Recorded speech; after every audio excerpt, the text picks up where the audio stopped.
to my channel. So today's video is predominantly for Australians, but it can apply to many other people traveling internationally, even not even traveling internationally. It could apply to Americans, I guess, but I just want to put that out there. This video is mainly for Australians. I feel like we don't really have many of us online talking about Disney and tips and tricks from an Australian point of view, so I thought, why not make this video? So this video is tips for Aussies going to Walt Disney World.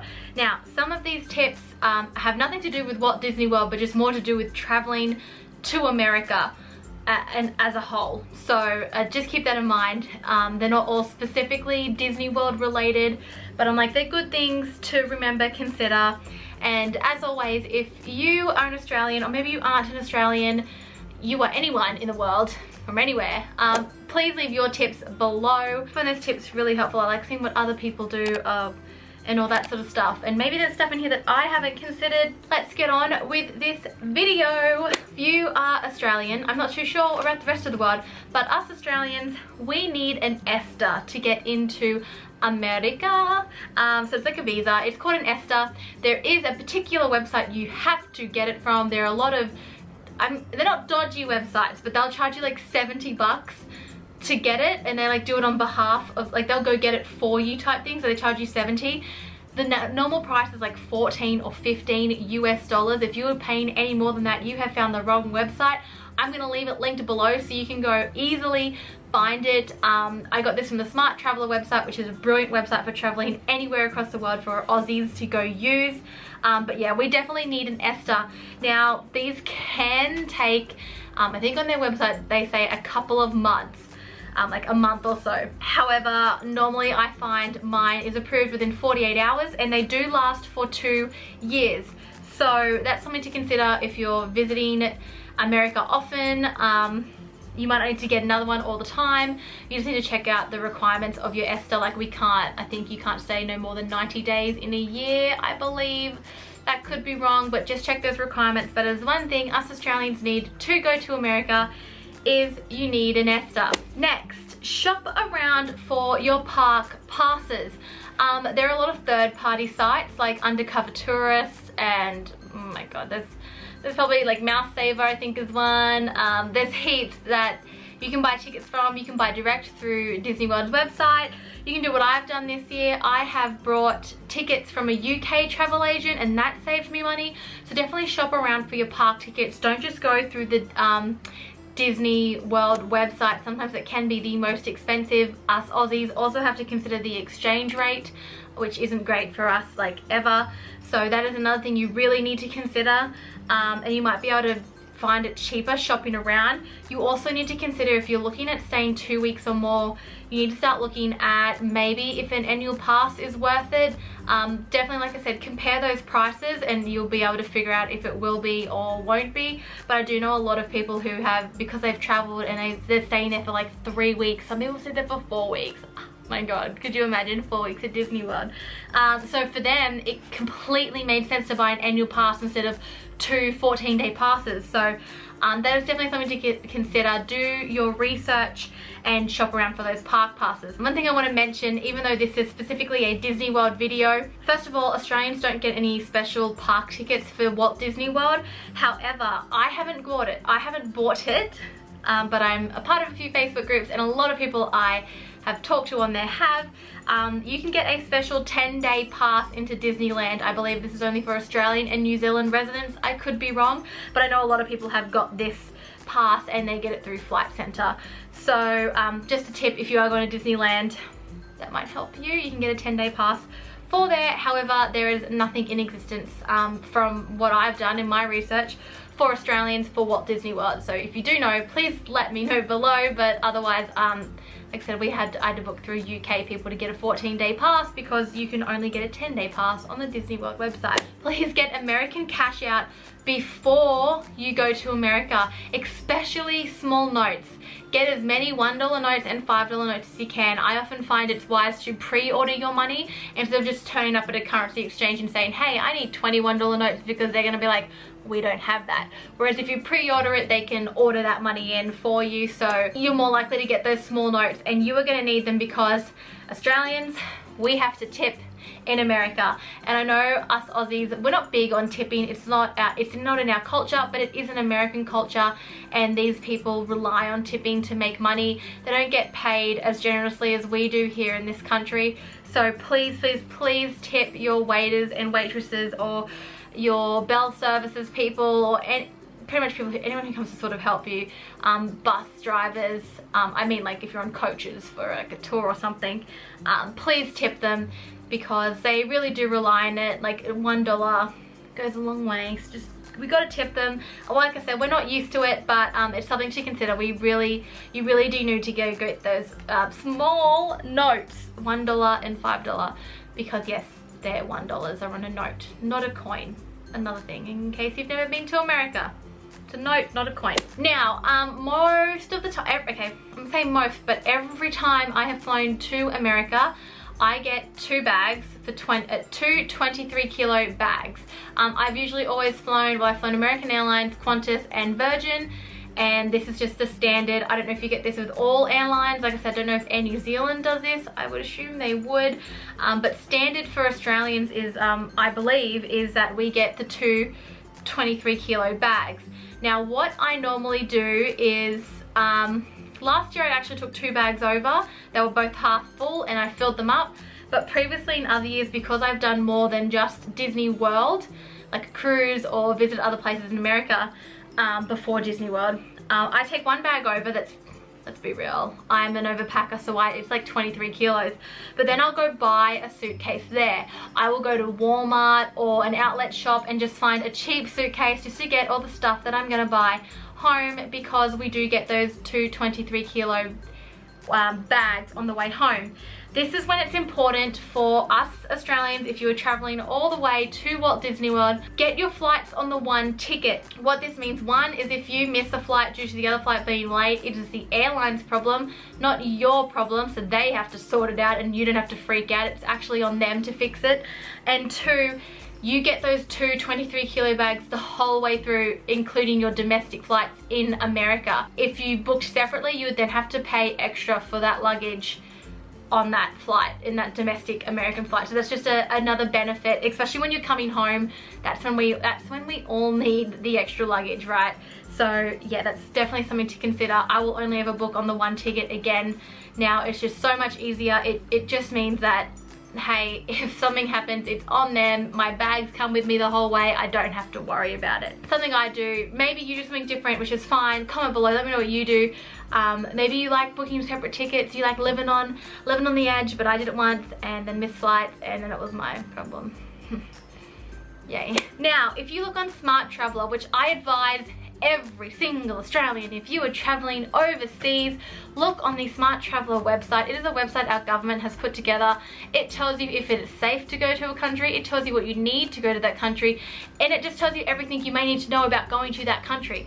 So if you look on the Smart Traveller website, it advises for America, for medication, to get a letter from your doctor for prescribed medication. I did this the first few times I went, and then I noticed they sort of never asked. I don't really take many prescription drugs like anyway, but if you do have something very specific that you have to take with you, especially if it's an illegal drug in America, we have different drugs that are legal in Australia that aren't legal in America. You need to get something from your doctor, just a letter saying why you have to take it, and then definitely make sure, it usually is anyway, but definitely make sure your medicine has a label on it with your name, which it should. Like I said, that's pretty standard when we go to chemists and pharmacists nowadays. But what me and my family do is we will often take our own Panadol, our own Nurofen, Clarentine, my sister takes that, Phenergan. So we take this stuff, but we make sure to get that labeled with our name on it too. Now, I'm not gonna cry if they were like, we need to confiscate your Panadol. There's alternatives in America, but we make sure we get our names on it just to sort of cover us. It was recommended to us once before, and we just do it all the time. We go to literally Chemist Warehouse and just ask them to stick our names on the Panadol packets, because obviously you can pick those up in the store. You don't have to go ask a pharmacist for it. And then we just ask them to put our names on it. So it is something, it's something that we do. It's something I would consider doing. Just has your name on it. I feel like it's a bit more legit. Definitely if you have prescription medication that you have to take, I would advise getting a letter from your doctor just to make sure when you get in America, you're not gonna get like crash tackled for having some drugs you're not meant to have, you know? Do you know what I mean? You know, I've never seen that happen. This seems pretty obvious, and I think it's obvious for whenever you travel, even, okay, I don't do it traveling domestically, but I think you probably should. That's travel insurance. You're going overseas, guys, you need to get travel insurance. I book travel insurance the moment my flights are booked. This is so if my flight gets cancelled, something happens, I'm sort of already covered. I already have my travel insurance sorted. So please get travel insurance, and it is highly recommended. No matter if you leave Australia, you should just be getting travel insurance. I know it's annoying. It's sometimes an extra cost and you never even use it, and you're like, oh, I should have to pay $200 for travel insurance, and then I don't even use it, but the one time you're gonna need it, and if you don't have it, oh, I feel bad for you, especially how expensive medical costs are in America. That travel insurance is gonna save your butt, guys. You get travel insurance. If you are a first-time Australian booking to go to Walt Disney World, I would highly, highly, highly recommend using a US Disney travel agent. I am yet to find an Australian Disney travel agent. If you know of one, please let me know. But places like Flight Centre, etc., genuinely, apart from the occasional really big Disney fan travel agents, they generally don't know much about Disney World. They just don't, which is fair enough. They have to have so much knowledge about everywhere else in the world. We can't expect them to know everything about Disney World. Disneyland they're a bit better with. Obviously that's the park closest to us.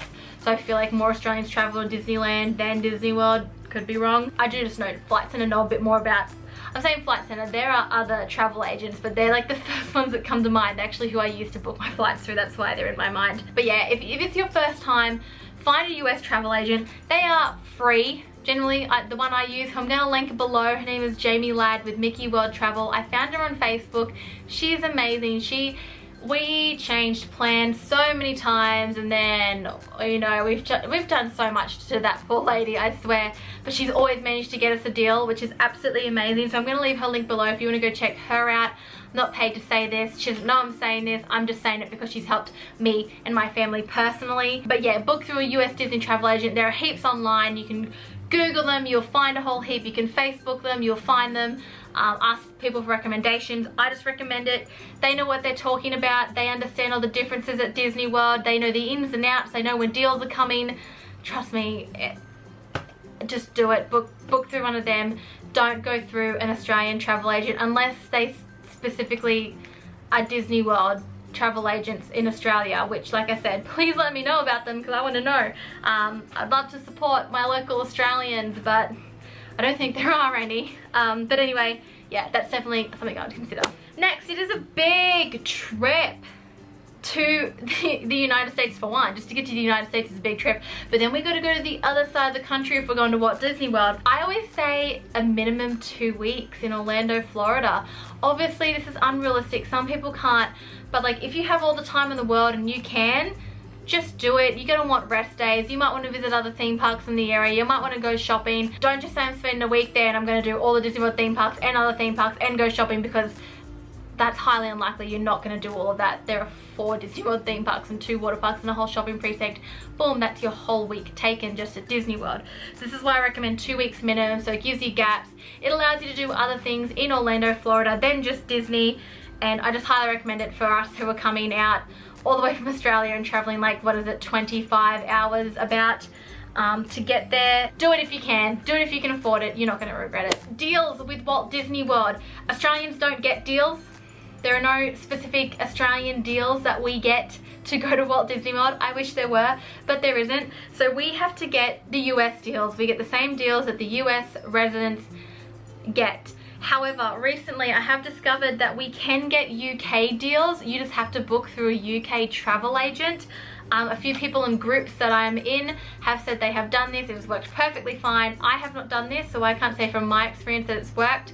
Every deal that I have always got, I have got through US deals, so just on the normal Disney World US website. I've got the deals that way, but there are UK travel agents who can get you like the free dining that the UK get. Like they get a whole year out, they get free dining for the next year.